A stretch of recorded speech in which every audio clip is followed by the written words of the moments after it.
Die rol van 'n staat is om 'n gunstige omgewing vir besigheid daar te stel.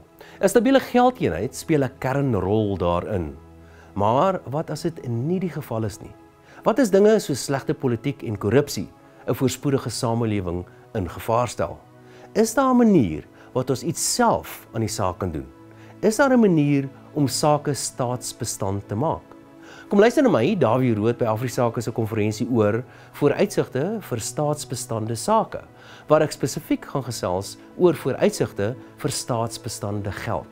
Sluit gerus op 5 Junie by die Atterbury Theater in Pretoria by ons aan. Hou AfriSake se webblad dop of stuur 'n e-pos na diens@afrisake.co.za om jou sitplek te bespreek. Kom ons kyk hoeveel ons sake in Suid-Afrika staatsbestand kan maak. Dis die regte ding om te doen vir jou eie besigheid en die openbare belang, want die ekonomie is hopeloos te belangrik om aan politici oor te laat.